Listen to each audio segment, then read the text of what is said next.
porque é aí que ele ganha dinheiro. Então, se o cara ia fazer 1.000 casas por ano e ele consegue fazer pela metade do tempo, então ele consegue fazer 2.000 casas, o tempo que leva para executar aquilo, comparado com um prédio no Brasil de concreto, que o cara vai fazendo laje por laje, ele pegou e colocou o homem e a mulher e falou assim, olha, tá aqui agora, a terra é tua, desfruta. Então nós viemos para cá para desfrutar. Tudo que a gente faz para ganhar dinheiro, para sobreviver, é tudo parte de um processo, mas não é a coisa mais importante. Então, se você tiver um porquê de sair para casa, eu tenho certeza que as coisas vão fazer sentido para você. Agora, se você está saindo simplesmente para sobreviver, busca mudança, mas busca agora. Tem forma de mudar.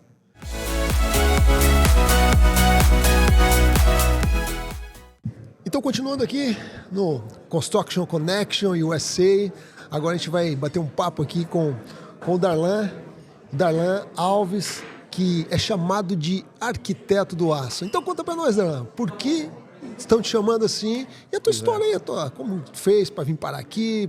É longa história, mas vamos tentar resumir aí nesses minutos, né? Bora lá. Cara, a questão do arquiteto do aço, a gente precisava de um nome que condensasse quem eu sou e quem eu faço, a nível de profissionalmente. Porque para mim, quando alguém me pergunta quem eu sou, a parte mais importante é assim, eu sou um cristão, eu sou marido da Carol, sou pai do Pedro, do Lavo, do Ítalo, isso é quem eu sou.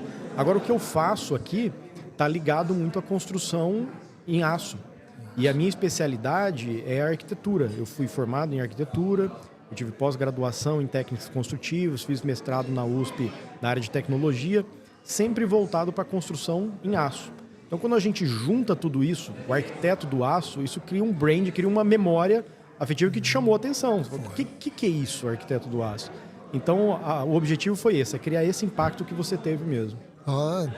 Dessa forma, sim, agora ficou, digamos, bem explicado, porque até para mim, quando eu falei, eu não sabia que existia, mas poderia ser possível, né? Poderia. Alguém que... É que cria essa dúvida, né? Cara, mas será que é uma faculdade que faz diferente? O que é? Exatamente isso. A ideia é justamente essa, criar essa... brand. Criar esse brand. Que maravilha. Daí você brand. tem trabalhado com isso Porque agora. é muito novo, a construção em aço, ela é nova. Mesmo aqui nos Estados Unidos, que a gente pensa que é muito, muito difundido. Só para você ter uma ideia, o primeiro prédio efetivamente todo construído de aço foi em Chicago em 1885. Não faz tanto tempo assim. Comparado com a madeira, por exemplo, tem casas aqui de 350 anos. Tem mesmo. A primeira casa mesmo, totalmente feita em aço leve, que é o light steel frame que a gente chama, ela é de 1933. É recente. É recente. Não tem 100 anos ainda. Não tem 100 anos. Então, assim, existe uma curva de aprendizado aí. Então, por isso que os termos, tudo que é relacionado a aço, ainda gera um certo desconforto das pessoas de não terem o conhecimento, não terem visto, não terem tocado no negócio, sabe? Entendi perfeitamente. E hoje, você trabalha dentro da indústria, né? Da fabricação do aço. Eu já circulei por todos os caminhos dentro de um processo todo da indústria de aço, sabe? Eu, como arquiteto, também faço projeto, então eu faço projeto, eu faço o orçamento. Para a gente fazer o orçamento, a gente modela a estrutura toda de aço. Eu já fiz execução de obras por muito tempo. No Brasil, a minha experiência começou com isso, treinando equipes, fazendo casa, sabe? Passei por isso. Tive indústria no Brasil também, então comecei a produzir aço no Brasil. E vindo aqui dos Estados Unidos, eu cheguei também na área de produção. Então, eu conheço todas as etapas, basicamente, que tem uma construção, que é a etapa de orçamento e projeto, a etapa de produção mesmo dentro da fábrica e depois a montagem no field, que é onde aquilo realmente vira uma edificação. Perfeito. Em cima disso, eu queria te fazer uma pergunta. Eu tenho a curiosidade, eu acredito que as pessoas que vão nos assistir também têm. Principalmente aqui nessa região norte aqui dos Estados Unidos, não sei se é devido ao frio, as estruturas dos buildings, dos prédios, elas são construídas todas em aço maciço praticamente, né? Aquelas viga U, viga H. Isso. E já no Brasil se usa o tal do vergalhão, né? Aquele tipo. Por que o que acontece isso? É por isso que eu falei, por causa do frio? Não, isso não tem a ver com frio, não. Tem a ver com tecnologia. Os Estados Unidos ele foi muito mais desenvolvido na construção em aço porque as coisas aconteceram primeiro aqui. Certo. Queira ou não queira, as guerras que os Estados Unidos, por exemplo, participaram, elas acabam movimentando muito a indústria tecnológica. A gente sabe que as indústrias de armamentos, por exemplo, elas acabam impulsionando algumas tecnologias. E depois do momento pós-guerra, os americanos ainda aprenderam a mexer com o aço muito bem, a beneficiar o aço muito bem. Então nós temos a região aqui de Chicago, por exemplo, que é riquíssima em aço, e eles aprenderam a usar o aço de uma maneira muito boa. Então durante a guerra, todo o aço era utilizado aonde? Armamentos. Acabou a guerra, falou, cara, eu tenho agora o aço, eu tenho conhecimento, onde que eu vou empregar isso? Daí eles começaram a olhar a construção dessa forma. Então, quando você vê o esqueleto de um prédio, por exemplo, todo de aço, não está relacionado à temperatura, está relacionado à utilidade de obra. Porque imagina, quando você vê o esqueleto de um prédio de 7 andares, 8 andares, o tempo que leva para executar aquilo, comparado com um prédio no Brasil de concreto, que o cara vai fazendo laje por laje. Então, a rapidez de execução, ela é muito importante aqui. Então, o aço ele faz sentido no comercial, que foi o primeiro canal que a construção em aço chegou, foi no comercial. Porque a conta fecha muito fácil. No comercial, o tempo, ele realmente é importante. Quer um exemplo? Ó? Vamos dizer que você vai fazer uma loja do McDonald's, tá? E eu te passo um orçamento para fazer a loja, vai custar 1 milhão e vai demorar 2 anos para mim fazer ela, que eu vou fazer ela de tijolinho lá para você, tudo um tijolinho atrás do outro, tá? Daí você vai com uma outra empresa que vai fazer de aço, de steel frame, ele vai te entregar em 6 meses. Só que não vai ser 1 milhão, vai ser 1 milhão e 200, tá? Vamos chutar esse número. Tá, qual que é mais caro e qual que é mais barato? Só olhando o número, sim, o do aço vai ser mais caro. Só que o do aço vai te entregar em 6 meses. Daí qual que é a conta que você tem que fazer? O teu faturamento que você vai ter a mais, que você não estaria em construção, mas você já está com a obra pronta. Daí fica muito mais barato. Porque já vai te render lucro antes. Vai te render. A mesma coisa é para casas de investimento. O cara fica que faz mais casa pra resistente? vender. Vamos fazer uma comparação simples. Uma madeira com aço. Não precisa ser gênio para... Mas porque assim, ó, os prédios do Brasil, eles vão muito mais concreto do que vão aqui, né? Aqui às vezes nem vai concreto, vai como é que é, um insuleixo que coloca ali, no meio, parece aquela casca de ovo, Isso. E comparado ao concreto, também a resistência do aço é muito... A resistência do aço é muito maior. Por que o pessoal coloca o vergalhão dentro do concreto? É um aço que está lá dentro, né? Porque ele tem uma característica de resistência mecânica que o concreto não tem. O concreto ele é muito forte para o peso assim, ó, nesse sentido. Você pega um copo de concreto e aperta ele aqui, ele tem uma resistência boa. Tá? Mas ele não tem a outra resistência que o aço tem, a flexibilidade que o aço tem. Então tem algumas propriedades que o aço tem que o concreto não tem. Por isso que o pessoal coloca aço no meio do concreto, coloca o ferro lá no meio do concreto. E explicando um pouco melhor, a gente está falando disso, eu até perguntei para o Giovanni em relação à escassez disso. Você que está na indústria do aço, porque se fala de escassez de petróleo, se fala de escassez de outras tantas coisas, de madeira, inclusive, o pessoal fica preocupado com esse negócio de desmatamento, inclusive o Giovanni aqui esclareceu muito bem como é que é fantástico o manejo que eles têm, né? E depois que a gente entende o que ele fala... Quando vê uma notícia dessa de novo na televisão, a gente vai ignorar. Não é assim que funciona. Verdade. E agora, em relação ao aço, como é que a matéria-prima tem, digamos, fartura grande aí no mercado, no planeta, ou também tem que... O aço ele é abundante no planeta, é muito abundante, né? E tem uma característica do aço. O aço ele é renovável. O que eu quero dizer com isso? Se você pega o teu carro agora, ele tem aço lá, né? Sim. Você desmancha ele. Daí você pega aquele aço, você derrete ele vira o quê? Ele vira aço de novo. Entendeu? Daí você constrói uma casa com aquilo lá. Daí você pega aquela casa daqui 50 anos, 200 anos, pega todos os perfis de novo, derrete ela. O que ela vira? Ela vira aço de novo. E ela se perpetua. É diferente, por exemplo... É reciclável, né? É reciclável. É diferente da madeira. A madeira a gente pegou aquela peça ali, que é linda, maravilhosa. Você usou ela estragou... O que você vai fazer? Você vai derreter ela vai virar o quê? Você não tem uma continuidade do material.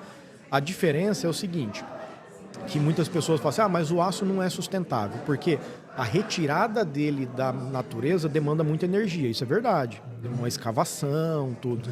Mas uma vez retirado da natureza, ele é perpetuado. E você muda a forma dele, o que você vai usar. Então você tem lá 200 carros, se você quiser pegar 200 carros, derreter e tudo, fazer viga para construir um prédio, beleza. Se você quiser desmanchar um prédio, derreter tudo e fazer um carro, ele volta para a mesma cadeia. Então, a questão da sustentabilidade da construção em aço, ela entra nesse ciclo, entende? Nesse ciclo. Ou seja, praticamente nunca vai ser extinto, vai sempre ser renovando. Vai se renovando, Mas, então, assim, a extração da natureza não é muito. É conforme vai faltando no mercado, vai retirando. Não é... A extração ela existe, assim como existe do petróleo, existe da madeira e tudo. É constante porque o mundo está crescendo numa velocidade muito grande. E é aí também que a construção industrializada ela ganha peso. Porque não dá mais para construir como era feito artesanalmente. Não dá para você contratar o seu Antônio lá, que é mestre de obra, e ele ficar 2 anos colocando uma lajotinha em cima da outra para construir uma casa para você. Então as pessoas hoje precisam de imediatamente. Então você está aqui em Boston, você quer mudar para a Flórida, você não vai esperar 2 anos para alguém construir uma casa para você. Você quer mudar daqui 2 meses. E qual que é a forma de construção que consegue fazer isso? Industrialização. Independente do material que está sendo usado, tem que ser industrializada. Certo. Hoje eu vi você ali eu tive a oportunidade de assistir um pedaço da tua palestra e eu vi você estava com uma maquete lá de steel frame e drywall junto. Hoje, você acredita que em todos os aspectos estaríamos prontos para substituir a alvenaria, porque ainda se usa muito tijolo, esse tipo de coisa, por esses materiais entre steel frame e drywall? Se eu dizer para você que nós estamos prontos para substituir 100%, é uma grande mentira, porque nós não estamos preparados ainda. Nós estamos num momento de preparação para que isso aconteça. Isso vai acontecer. Por quê? Porque a cadeia toda de materiais, suppliers, de todos os players da construção, eles não estão ainda todos preparados. Certo. O que eu quero dizer com isso? Hoje, se você chega e fala assim, olha, eu quero ir ali no Home Depot e comprar um perfil igual aquele que eu mostrei lá, 6 polegadas, gauge 18 com barra de 10 pés. Você não vai ter lá disponível. Você vai ter que fazer um pedido, vai esperar. É diferente de você chegar lá e pegar um 2x6 de madeira que você vai encontrar na hora. Então, a cadeia de produtos da construção convencional ainda, ou um bloco, ela está mais disponível no mercado do que do steel. Tá? Mas é uma questão de tempo. Cada vez mais a gente vê empresas nascendo e crescendo para distribuir esses materiais. A gente vê um movimento de pessoas sendo treinadas, mudando a mentalidade, porque entenderam que vai existir uma mudança na forma de se construir no mundo. Você acha, então, que a infraestrutura que está se oferecendo ainda é pequena para suprir uma demanda que é enorme? Suprir a demanda. É muito grande. Não é questão de resistência para as pessoas que não conhecem, isso acho que não é tão forte. Como você mesmo falou ali, isso aqui é Não, quando a gente conversa, por exemplo, com um grande player construtor, vamos falar, um cara que quer construir 500 casas. Quando você apresenta tudo pro cara, o cara fala assim, cara, muito legal, beleza, você consegue fazer as casas começar amanhã? Daí você não tem ainda a quantidade de indústrias capacitadas para produzir tudo isso, daí você não tem a quantidade de equipes de mão de obra para fazer tudo isso, e daí o cara começa a falar, não, então se você não consegue me atender, eu vou ter que fazer da forma que eu tenho os caras que já fazem para mim. Então todo esse movimento que nós estamos criando, de criar pessoas especialistas nesse assunto, é para que a gente consiga chegar um dia e falar assim, alguém quer fazer 500 casas aqui agora? Então, beleza, a gente tem um ecossistema criado que vai atender essas 500 casas. Porque para o empreendedor, para o cara que é o construtor mesmo, pouco interessa se a casa é de madeira, se a casa é de bloco, se a casa é de steel. Ele quer saber se a conta fecha e se o tempo vai ser menor, porque é aí que ele ganha dinheiro. Então, se o cara ia fazer 1.000 casas por ano, e ele consegue fazer pela metade do tempo, então ele consegue fazer 2.000 casas, olha para onde vai o faturamento. Então a cabeça do empreendedor é dessa forma. E a gente tem que entender que aqui nos Estados Unidos, quem constrói a casa não é o cliente final. A grande maioria das construções, você não vai lá e compra teu terreno, junta um dinheirinho, contrata um mestre de obra e ele vai fazer a tua casa dos sonhos. Não.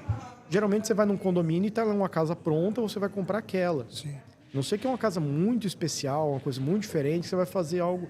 Mas 90% das pessoas compram uma casa já pronta. E ela não quer saber se é de madeira, se é de uva, não interessa. ela quer rápido.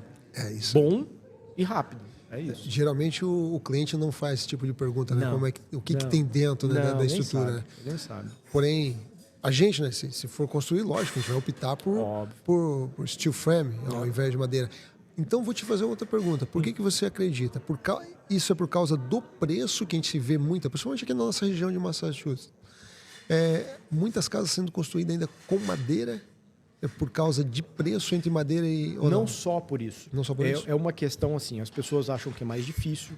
Então, você imagina para um framer que está aqui há 30 anos, que já conhece todas as madeireiras daqui, já conhece tudo, ele já sabe qual é o prego que usa, ele sabe qual que é a pistola, ele já sabe tudo, ele faz isso há 30 anos.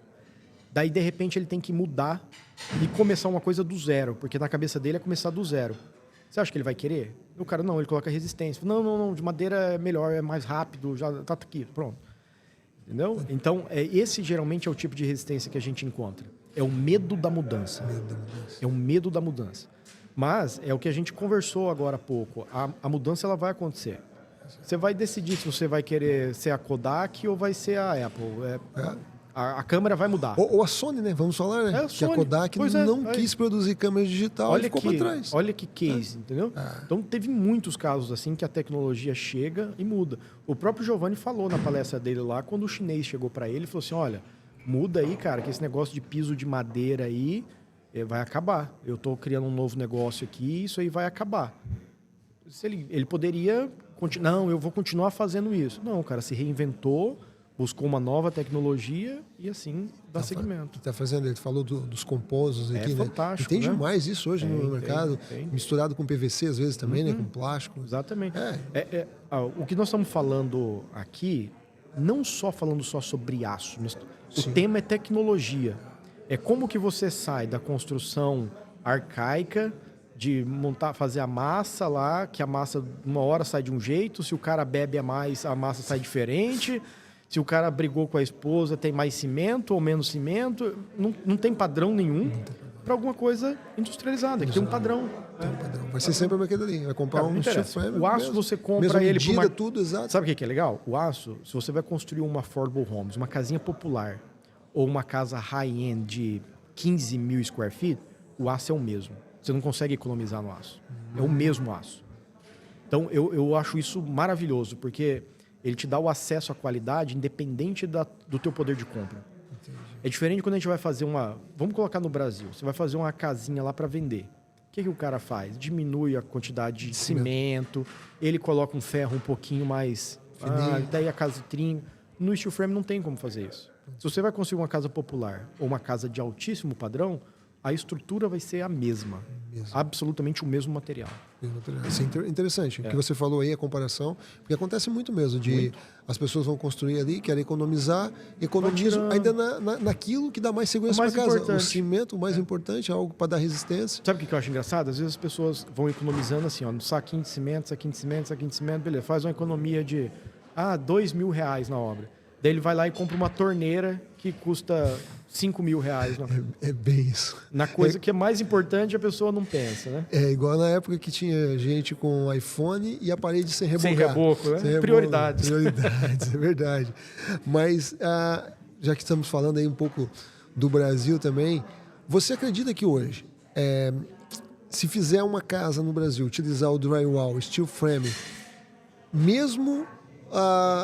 comparando com a alvenaria, não madeira dessa vez, tá? Com a alvenaria. Ainda mesmo que eu tenha que pagar o pedreiro, para rebocar, porque daí são dois processos diferentes, né? Coloca o tijolo e depois faz o reboco. Ainda sai mais barato do que o steel frame? Vamos lá. Eu estou desatualizado do preço das coisas no Brasil agora, tá? Mas eu vou te falar de um estudo que eu fiz em 2015. Nós tínhamos uma construção para fazer, que era uma casa muito grande em Umuarama, no Paraná, que ela tinha sido orçada para ser feita toda em alvenaria, por uma construtora específica. E nós tivemos acesso a esse orçamento e o dono da casa falou assim, eu gostaria de fazer isso de steel, você pode orçar para nós? Então a gente tinha um case já de um valor que era o que seria de alvenaria e nós tivemos que fazer o nosso orçamento com os mesmos padrões em steel.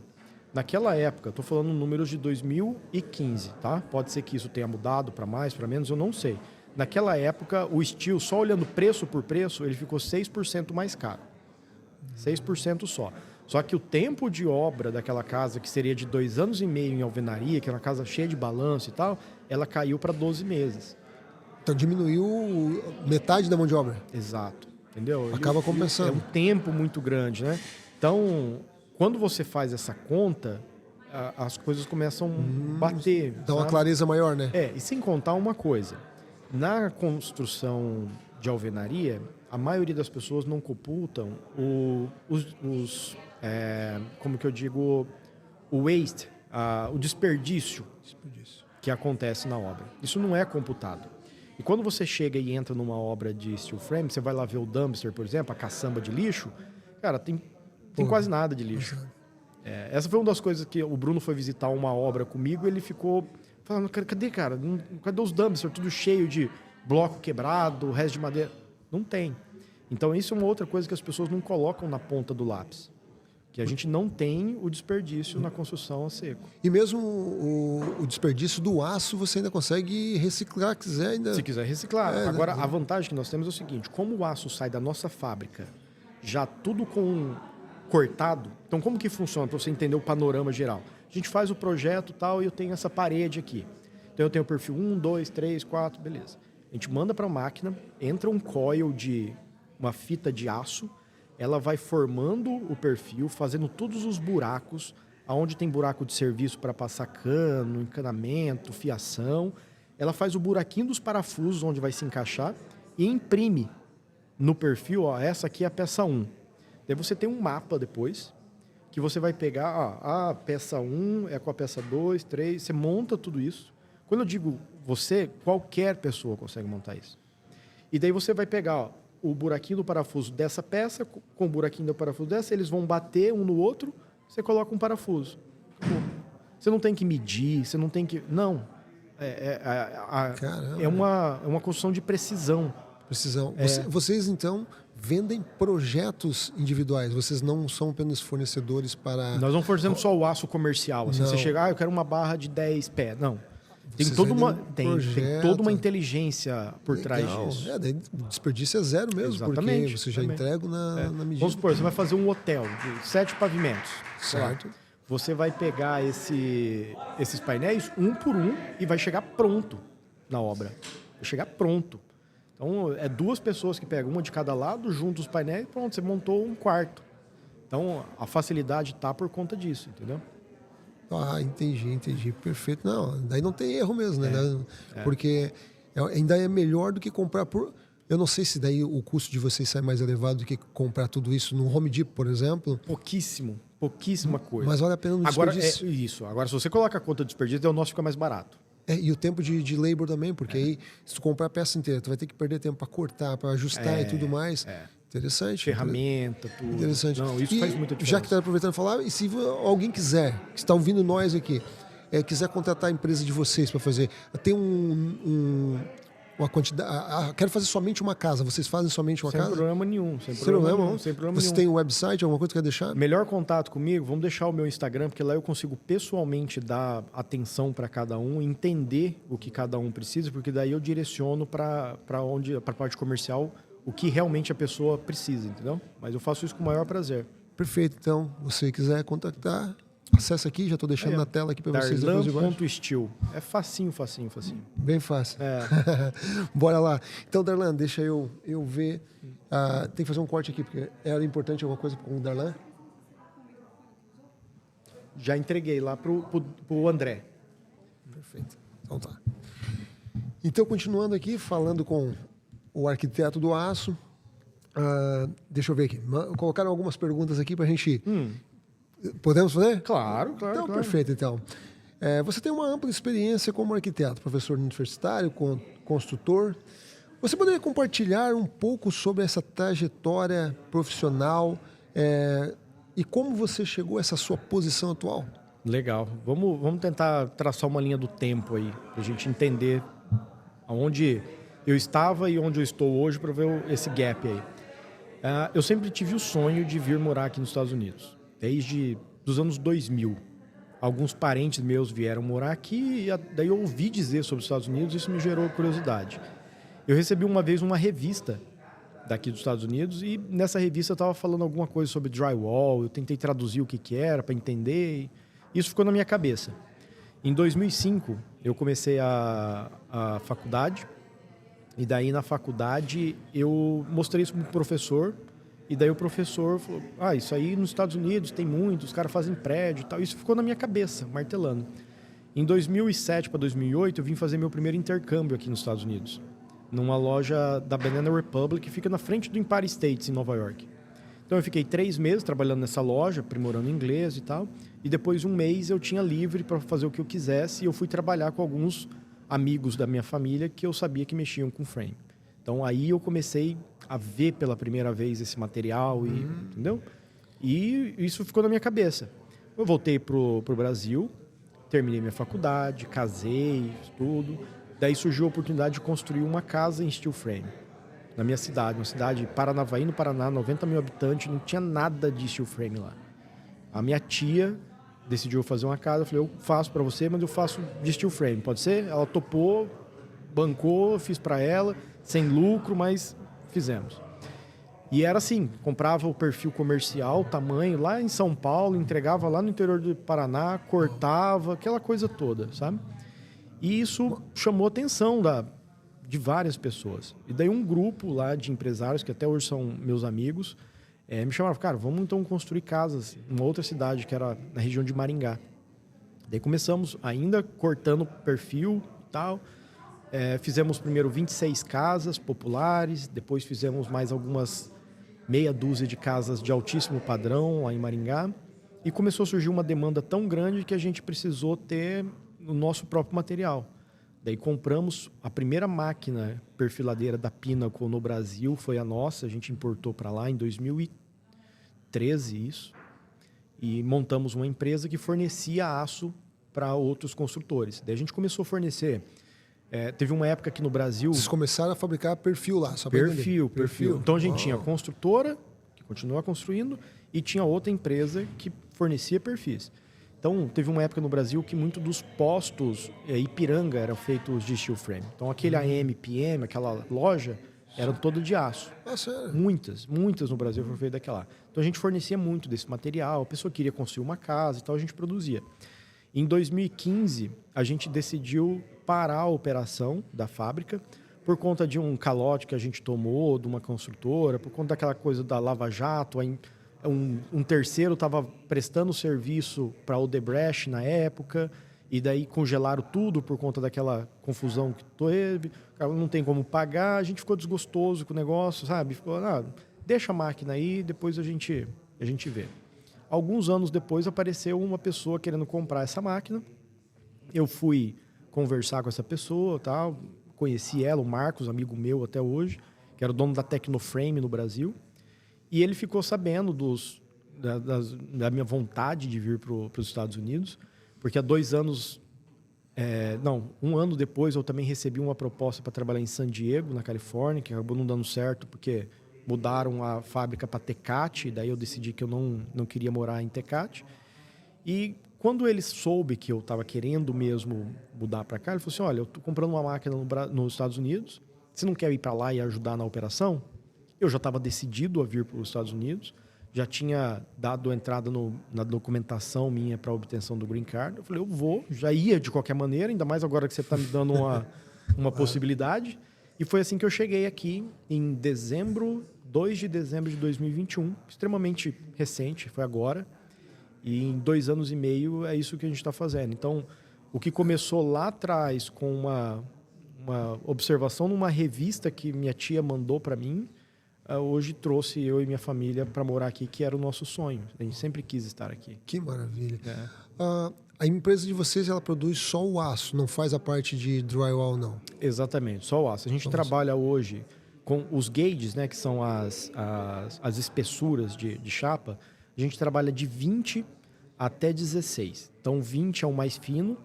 Para você ter uma ideia, sabe essas partition walls que a gente tem dentro da... escritórios e tal, que é bem fraquinho, aquilo é o gauge 27. Então, quanto menor o número, mais fraquinho ele é. A gente trabalha com gauge 20 para cima.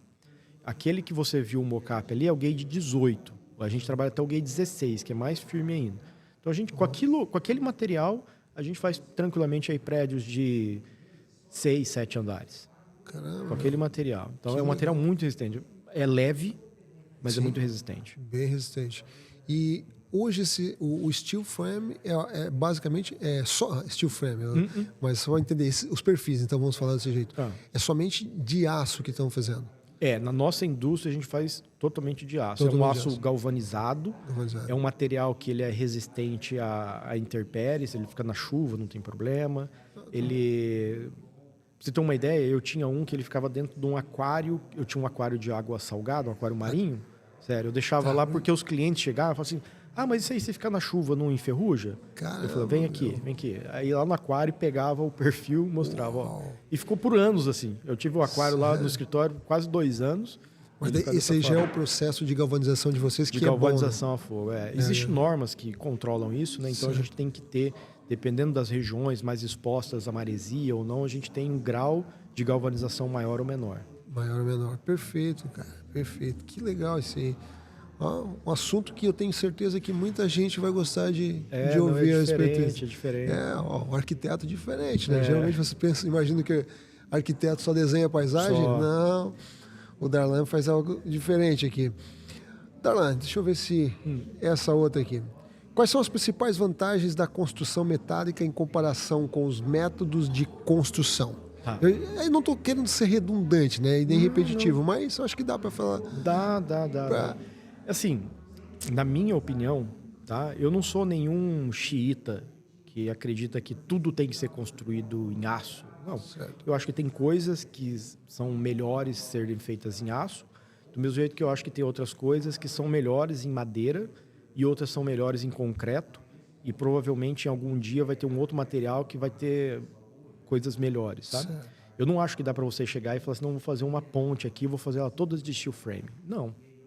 Então, cada tipo de construção tem um melhor tipo de material a ser utilizado. A grande vantagem que eu vejo na indústria do aço é a precisão das coisas. É a possibilidade de você manufaturar as coisas em fábrica. Então, por exemplo, a gente tem condição hoje de montar o painel dentro da fábrica com elétrica, com hidráulica, tudo isso sair pronto da fábrica. Caramba, só chega lá e instala a parede. Então, isso para mim... torna mais rápido também a produção. Ainda mais considerando a dificuldade que a gente tem hoje de mão de obra. Então, é uma série de fatores. Vamos pensar na Flórida como um caso extremo do calor. E vamos pensar aqui em Massachusetts a questão do frio. Você consegue montar uma casa aqui em dezembro, aquele frio, é muito difícil, sofre demais. É possível? Claro que é, mas é a melhor forma? Não. Na Flórida, a mesma coisa. Estamos com um calor lá de 110 graus. O cara trabalhando no sol. Agora, imagina se você pega e monta 90% do que você pode montar dentro da tua fábrica. Até 90%? Climatizada, do jeito que você quiser.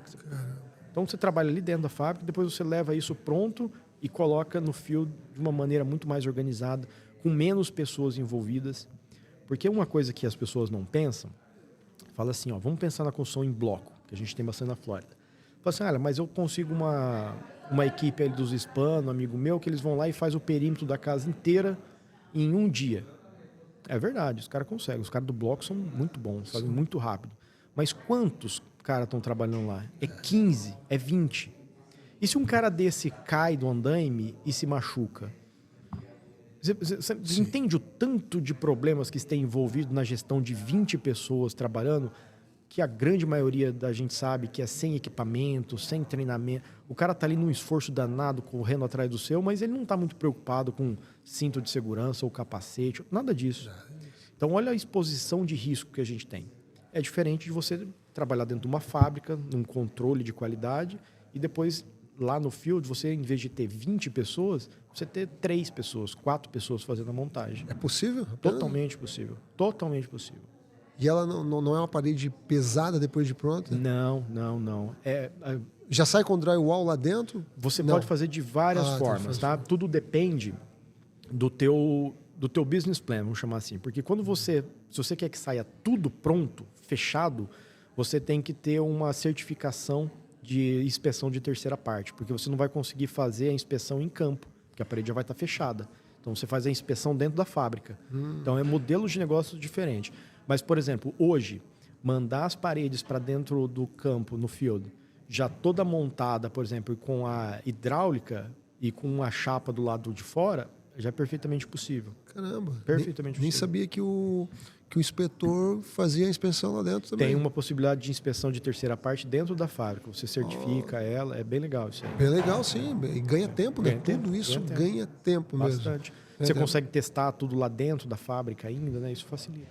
Facilita. Sem contar das ferramentas, de tudo mais. E o clima, né? Lá você vai trabalhar pode controlar. sempre no clima. Controlar. Pode controlar. Olha, que ideia legal.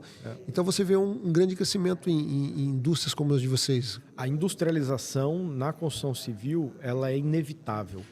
Não existe forma da gente conseguir suprir a demanda que nós temos de construções nos Estados Unidos e no mundo do modo artesanal que nós estávamos acostumados a fazer.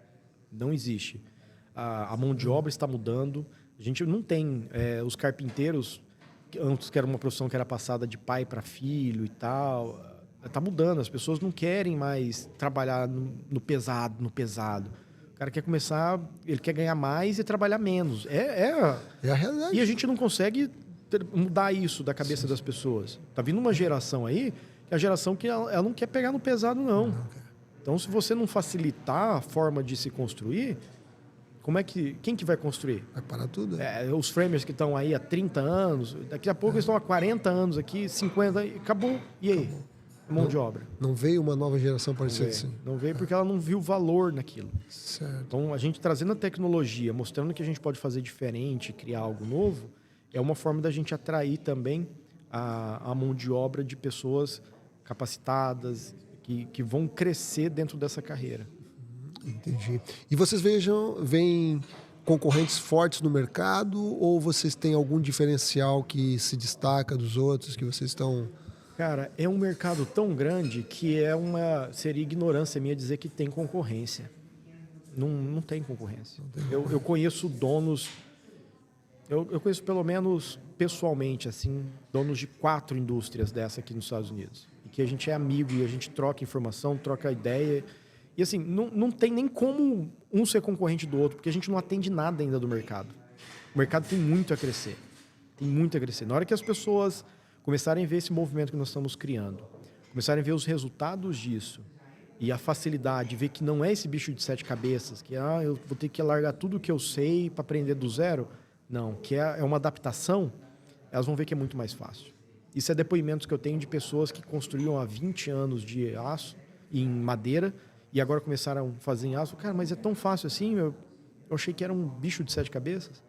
Geralmente as pessoas têm medo da mudança, né? Tem, demais. Medo da mudança. É para tudo, né? Você vê, eu conheço várias pessoas que nunca iam usar um smartphone. Hoje eles têm que usar, porque não existe mais os outros telefones. É o que tem. É o que tem, eles têm que se adaptar. E o problema é esse, né? De a pessoa adiar muito essa transformação, essa mudança. Quando a pessoa já percebe a oportunidade já logo no início, ela consegue se dar melhor, né? Com certeza. Tem um ditado, quem chega cedo bebe água limpa, né? Isso. Então, tem gente que usa de outra forma, mas esse é o que eu acredito também é o mais certo. Então, dessa forma, a mesma coisa, a gente falando de tecnologia que estamos falando aqui, Bill Gates falava há 20 e tantos anos atrás que hoje, por exemplo, o mercado, a época que estamos vivendo agora, que haveriam 2 tipos de empresas. Aqui estariam fazendo negócio na internet e as que não iriam fazer mais negócios. Ou seja, ou você participa ou não. Hoje em dia, eu ainda encontro, conversando com muita gente, Darla, que as pessoas, quando falam de mercado digital, elas acham que é só produtos digitais, desses cursos, esse tipo de coisas. Elas não estão vendo que uma Apple está na internet, o Home Depot está na internet. Todas as empresas têm o quê? Tem o seu website, tem os markets online. Posicionamento, exatamente. Utilizam a internet para propagação da marca e do seu produto e até para fazer vendas. Que é muito mais cômodo hoje você ir no Amazon ali comprar um produto, chega em casa e já está ali, do que você perder tempo lá na loja e aquela coisa toda. E você tem muito mais variedade para escolher. Então, acontece. Esse é um bom exemplo. A forma de se comprar também mudou. E eu acredito muito que a forma de comprar casa também vai mudar. Tá? Esse é um ponto muito interessante, que já existe um movimento relacionado a isso. Porque se você quiser comprar um carro, vamos pensar num Tesla agora. O que é que você faz? Você entra no aplicativo, não é? Você vai lá, escolhe a configuração básica, muda a cor que eles têm disponível, vai ter algum acessório, vai ter isso, vai ter isso, vai ter aquilo. Compra e eles vão te dar uma data que você vai entregar, né? E se você quer construir uma casa? Eu acredito que vai ser assim também daqui a pouco. Deveria ser, né? Deveria Mas ser. hoje, hoje é um pesadelo. Se eu vou comprar uma casa, vou fazer uma casa. Eu vou comprar um terreno, tá? Você vai comprar um terreno, beleza, você vai atrás do terreno, você vai procurar um realtor, tá, comprei o terreno. Agora eu tenho o projeto. Eu preciso de um arquiteto, eu preciso de um engenheiro, eu preciso dos dois. Olha o tanto de dúvida que vai surgindo. Sim. Daí, beleza, decidi, eu vou pegar aquele arquiteto, ele vai fazer o projeto. Aí tem que tirar o permit. Daí, até chegar lá na frente na construção... Desculpa. Não, saúde. Até chegar lá na frente na construção efetivamente pronta, cara... Imagina. Tem casais que quase se separam nesse processo. Uau, é verdade. É verdade. É um nightmare, não é? É um grande pesadelo isso. Eu estou aqui tentando, acho que, arrancar um spoiler teu. Então, vocês já estão com essa ideia de um projeto online para a pessoa ir lá, escolher a casa, apontar o terreno, vai lá e coloca a minha casa lá. Isso daí é uma coisa que legal. Que é uma dor do mercado. Dor do mercado. E aqui nos Estados Unidos, nós temos uma vantagem em relação ao Brasil. Aqui... existe aceitação de você ter uma casa igual da pessoa, que a pessoa tem uma casa igual no outro bairro. No Brasil, não. Você tem que ter uma casa e a casa tem que ser exclusivamente tua daquele jeito. Você não quer que aquele projeto seja replicado. Aqui, não. Aqui é possível. Você tem uma configuração de casa que muda o acabamento, muda o tipo do telhado, muda um quarto a mais, um quarto a menos, que a gente conseguiria muito bem ter isso dentro de um catálogo dentro de um aplicativo. E a pessoa escolher e ter ali depois, no final, essa casa vai custar tanto, ela vai ser entregue em tal data e você pode fechar o teu negócio. Isso, na minha opinião, é o próximo passo do mercado. A gente vai comprar casa como a gente compra carro. E o que hoje ainda está separando vocês de... Não sei se é o projeto de construir esse programa, tudo isso, não sei se é isso, ou tem uma outra coisa que está ainda impedindo que vocês iniciem... Não, o que precisa é um preenchimento de lacunas dentro de um processo todo de mercado. Então, assim, nós temos lá no começo a parte de investidor, o comprador. Ele tem que ser ligado com uma plataforma que seja linkada com o executor, a fábrica, o arquiteto, tudo, entende? Então, a criação desse ecossistema é que é o próximo passo.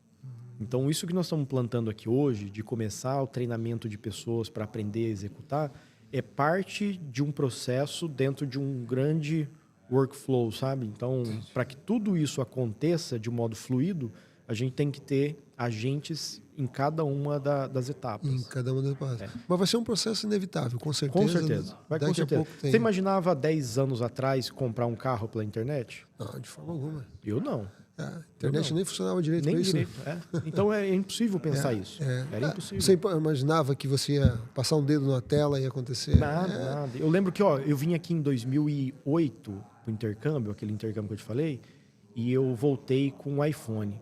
Quase tudo que eu ganhei no intercâmbio eu gastei para comprar o iPhone. Cara, 2008. 2008. Primeiro iPhone que teve. iPhone, Foi o primeiro. Quadradinho lá. O lançamento foi em setembro, eu comprei em dezembro. Quando eu voltei para o Brasil, e eu estudava numa universidade particular, só tinha Playboy, o único pobre eu acho que era eu. E eu cheguei com o iPhone, cara, os Playboy Cara, o que é isso? Entra na internet aí para mim ver. E eu tô falando de 2005, nós estamos em 2018 anos? 18 anos atrás. Sim. As pessoas não sabiam o que era o iPhone. Hoje, se você fala o nome iPhone, não existe ninguém que não saiba o que é, como usar e já tenha visto. Certo. E olha o quanto que mudou a forma da gente usar a tecnologia em 18 anos aí. Imagina. Eu acho que você não é da época, você deve ser bem mais novo do que eu, da época daquelas televisão grandes que... Dos tubos? Que você tinha que ligar, esperar alguns minutos. Colocar bombril na antena? Você foi generoso comigo, mas eu tô nos 37 aí, também eu peguei isso aí. Tô 10 na tua frente, cara. Fica tranquilo que isso não é uma corrida, não. Fica tranquilo. Eu sei. Não, nem parece também, né? Mas que legal, que papo legal. Cara, eu sei que nessa área, assim, é algo interessante a gente está falando, porque é algo importante também. Porque tudo isso que você está falando aqui, muitas pessoas já vão começar a se preparar. Hoje eu quero puxar um assunto com você, falar do Brasil, que aqui os Estados Unidos já está muito mais à frente, eu vejo nisso. Principalmente a gente que vem da região sul, que é a região fria, a gente sabe que o clima da Terra, ele está mudando. Aqui está esquentando mais, lá está esfriando mais. E o que você acredita que está ainda... Porque o steel frame, voltando a falar aqui, e drywall juntos, eles oferecem você fazer uma casa térmica, tanto para você manter um ar gelado dentro, como um ar quente. Eficiência energética é muito maior. Muito maior, né? Muito maior. Você que tem atenção falando o que eu leio, né? Parabéns. Então, a gente sabe aquele frio terrível mesmo, intenso, abaixo de zero, muitos dias, e a gente vê ainda casas de madeira sem nenhum insuleixo dentro, né? Sem nada. Lá não é muito normal isso, né? Mas por que isso? Falta fazer marketing lá, falta empresas, investidores, falta gente olhar para isso e querer fazer essa mudança. O que você pensa sobre isso? Tem que ter os pioneiros no negócio, né? Tem que ter as pessoas que estão à frente e puxam isso. Eu acho que o Brasil tem caminhado muito bem nesse sentido. Nos últimos anos, existe uma grande movimentação lá de pessoas buscando esse tipo de tecnologia. Nós temos alguns grandes players que estão trabalhando nessa área também, grandes investidores trabalhando nessas empresas, grandes eventos acontecendo lá nessa área de steel frame. Então, nos últimos anos, tem um boom muito grande. Muito grande. Mas assim, eu já faz 10 anos que eu estou fora do Brasil, né? Então, eu realmente não tenho acompanhado. Mudou. Isso é bom, sabe? Demais. E nós tivemos uma tragédia agora no Rio Grande do Sul, Sim. que impactou a vida de milhares de pessoas, né? E existe um movimento muito grande das empresas que trabalham com construção a seco, quando a gente engloba essa questão do steel frame, de reconstrução do estado do Rio Grande do Sul por meio da tecnologia. Então, assim, imagina construir 1000 casas de alvenaria, pedreiro, bloquinho, quanto tempo demoraria? E as pessoas estão descendo com as casas já prontas de São Paulo, a casa inteira, chega lá e coloca no lugar. Ou então chega lá, monta os bundles e levanta uma casa com a própria família trabalhando nisso. Então, esse acesso à informação e ao acesso ao material, eu acredito que essa calamidade que aconteceu, ela serviu para unir mais o povo, com certeza. Existe um movimento muito grande de ajuda e criar várias oportunidades. Que tem pessoas agora que estão lá no Rio Grande do Sul reconstruindo as suas casas com essas novas tecnologias, que elas vão enxergar nisso uma forma de sustento depois. Elas vão, agora eu sei montar a casa, então agora eu posso fazer isso para outra pessoa, posso ganhar dinheiro com isso. Vai abrir um mercado novo. Vai abrir um mercado novo.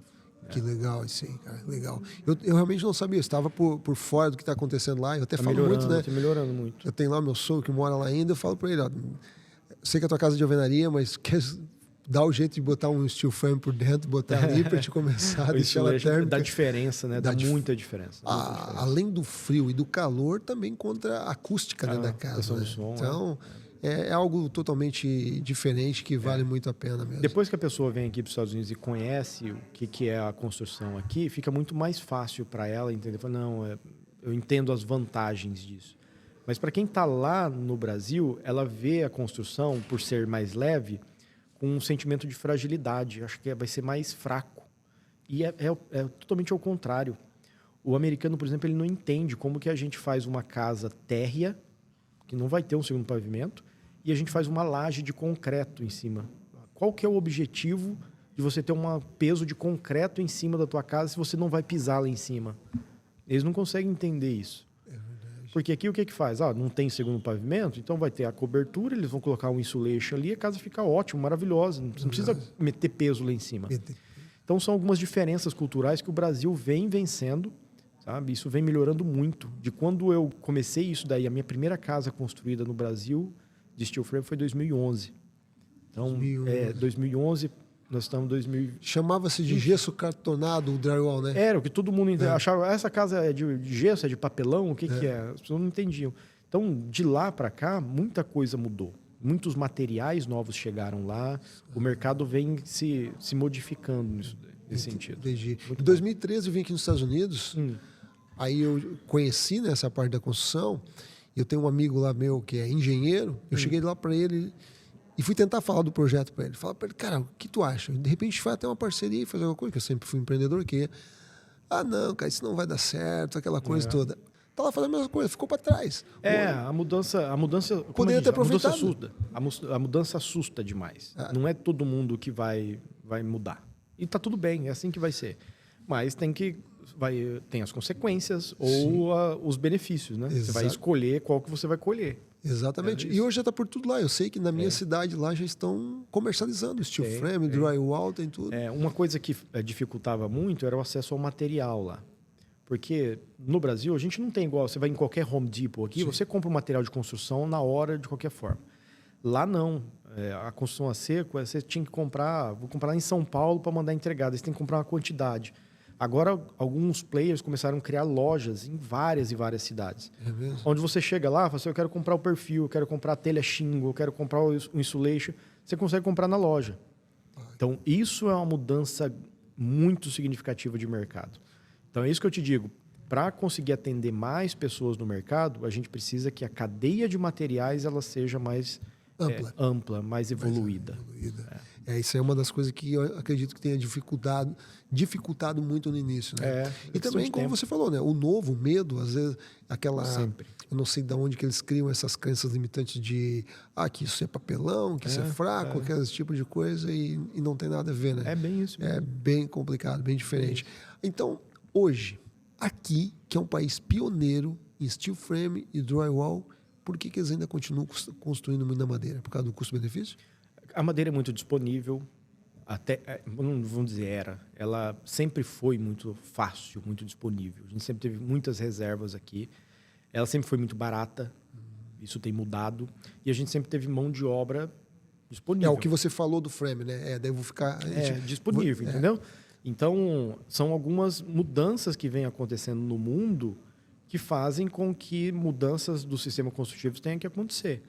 Então, a madeira começou a ficar mais caro, a madeira começou a perder a qualidade, porque as árvores não estão sendo mais tantos anos lá para ela se formar, ela tem que ser cortada antes, e daí ela não seca direito, e ela fica torta de um lado para o outro. Então, é uma série de fatores que vão acarretando, falando assim, é preciso fazer alguma mudança. E daí a conta começa a fechar para você utilizar um outro sistema, que é industrializado, ele tem mais qualidade, obviamente ele tem um valor agregado um pouco maior, mas que no fritar dos ovos, no final, ele vale a pena. Vale a pena.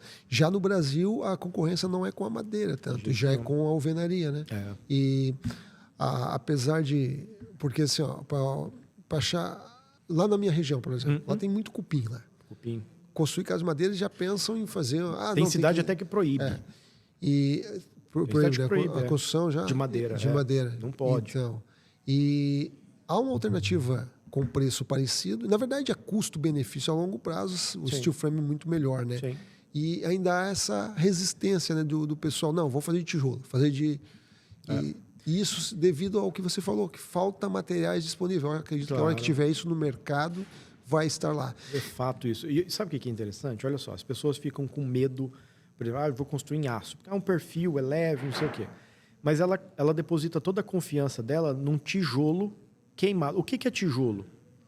Tijolo é barro que o cara pega, forma ele, molda e queima ele. Sim. Que padrão de qualidade você tem? Você sabe quanto que aquele tijolo resiste ou não? Porque uma hora ele queima mais, uma hora ele queima menos. Não tem padrão. Não tem padrão. Então, assim, é tudo questão de costume. Mas a pessoa morou numa casa dessa quando era pequena, sabe? Sempre foi daquele jeito e para ela tá tudo bem. Então, as mudanças vão doer inicialmente. Vão doer. Mas daqui a pouco vai acontecer, sim. Eu quero aproveitar aqui, então, também não quero tomar muito teu tempo, com certeza você quer assistir o evento. E a gente tem que continuar com a nossa lista aqui. Hoje está sendo um prazer estarmos aqui no Construction Connection USA. Você esteve palestrando ali. Fazer essa pergunta final para você. Como que você acredita com que o assunto que você trouxe ali pode impactar de uma forma positiva? Que mensagem assim, né, que você conseguiu passar para os empreendedores que estão hoje ali, estavam te assistindo? Vamos lá, vamos tentar condensar isso aí. Eu já disse isso para algumas pessoas por algumas vezes, sabe? Quando a gente pede para Deus nos ajudar, assim, Deus, eu estou indo para os Estados Unidos, cara, me ajuda, eu preciso da tua ajuda, eu quero ter uma família bonita, eu quero criar meus filhos bem, eu preciso ser próspero. O que Deus faz? Deus vai lá na tua conta do Bank of America e coloca 1 milhão? Não. Ele não faz isso. Deus, quando Ele quer nos ajudar, Ele nos conecta com pessoas. Então essa pessoa talvez vai te dar uma palavra que vai te ajudar, ou ela vai te ajudar com um negócio, ela vai ser tua sócia, enfim. Ela vai fazer alguma coisa que vai ser uma resposta de Deus para as tuas preces. Sim. Só que, para que isso aconteça, a gente tem que se conectar com as pessoas. Não adianta eu pedir para Deus, Deus, me ajuda, me capacita, eu quero ser próspero e tal, e eu me fechar dentro de casa e ficar dentro de casa esperando que Deus traga na minha porta alguém. Então, é sair da zona de conforto. Estar aqui no final de semana, no sábado, não é a coisa mais prazerosa do mundo. Eu prefiro muito mais estar lá em Sarasota, na praia, com as minhas crianças, que geralmente sábado é o dia que eu tiro com eles, é uma delícia. Então, não é a coisa mais gostosa de fazer no mundo, mas é a forma que eu acredito que Deus encontra de conversar com a gente, é conectando pessoas. Eu acredito que Deus conversa mais com a gente em eventos assim do que dentro de uma igreja, simplesmente, entendeu? Você vai na igreja para se conectar com Deus, ótimo. Mas Deus vai utilizar pessoas, não é só de dentro da igreja para conversar com você. O teu sócio nem sempre vai estar dentro da tua igreja, o teu cliente não vai estar ali tudo dentro daquela igreja. Então, quando você se conecta com pessoas assim, quando você dá essa oportunidade para si próprio, eu acho que a mudança começa aí. Então, eu espero que eu tenha conseguido passar essa mensagem, que tudo isso daqui não é sobre construção, é sobre pessoa, é com quem você vai estar sentado na mesa, sabe? Sobre relacionamento. Se eu estou sentado hoje aqui na mesa, conversando com você, tendo esse prazer, é porque em algum momento eu me dispus a sair do meu sofá lá em casa e me conectar com pessoas. E é isso que me trouxe aqui. Porque eu poderia ter todo esse mesmo conhecimento que eu estou te passando, eu sempre tive ele. E eu poderia estar em casa com ele lá guardado agora, sem problema nenhum. Não ia mudar a minha vida agora. Mas o que vai me conectar com as pessoas que eu preciso é essa minha disposição de dividir isso. De compartilhar. De compartilhar. Foi isso que eu aprendi nos últimos anos. Que legal, cara, que legal. Então, para a gente encerrar, eu queria que você olhasse agora para essa câmera e mandasse aquela mensagem. Não sei se é para os teus clientes, se é para as pessoas que vão estar assistindo esse vídeo, tua audiência, enfim. Que tu usasse o microfone, ficasse à vontade, então. Então tá bom, eu vou usar esse momento, eu não vou dar recado, não vou fazer pitch de venda, não vou fazer nada disso, não. Quando eu posso até chorar, eu sempre choro, todo podcast eu choro, toda palestra eu choro. Quando eu saí de casa, eu falei isso na palestra ali, o meu filho, o Pedro, meu filho mais velho, ele me perguntou, onde você está indo, papai? E eu estava na frente do computador, terminando uns projetos, eu falei assim, o papai está indo trabalhar e eu vou ensinar as pessoas a construir casa. Ele olhou assim, cara, que legal, daí todo mundo vai ter uma casa, né? E isso, assim, me tocou demais, sabe? Porque me mostra, assim, cara, o que eu estou fazendo é importante. Então, você que está ouvindo agora, seja lá o que você faz, não me interessa se você coloca piso, se você trabalha com frame, se você trabalha com acabamento, não interessa o que for. Se você tiver um porquê de sair para casa, eu tenho certeza que as coisas vão fazer sentido para você. Agora, se você está saindo simplesmente para sobreviver, busca mudança, mas busca agora. Tem forma de mudar. Tem forma de mudar. Ninguém aqui é prisioneiro do seu passado. Ninguém aqui nasceu para crescer, viver e morrer dessa forma. Nós fomos colocados aqui na Terra por Deus para desfrutar dessa Terra. quando Deus fez a terra, ele deixou para fazer o homem no último dia, né? Se fosse para o homem só trabalhar, ele tinha colocado o homem já pronto lá no primeiro dia. Ele falou assim, ó, me ajuda aqui a construir isso aqui, vai trabalhando. Não, Deus fez tudo isso daqui. Na hora que estava tudo pronto, ele pegou e colocou o homem e a mulher e falou assim, olha, tá aqui agora, a terra é tua, desfruta. Então nós viemos para cá para desfrutar. Tudo que a gente faz para ganhar dinheiro, para sobreviver, é tudo parte de um processo, mas não é a coisa mais importante. Então se eu puder deixar uma mensagem que alguém me escuta, que o Pedrinho tenha muito orgulho de mim lá na frente. Vai ter, cara. Que mensagem maravilhosa, Valeu. cara. Muito obrigado. Prazer, tá? Irmão. Prazer enorme, uma cara. Satisfação enorme Prazer. ter aqui. Então, gente, vamos continuando aí com o podcast. Falamos agora aqui com Darlan Alves. Gente, tem mais palavras por hoje. Não.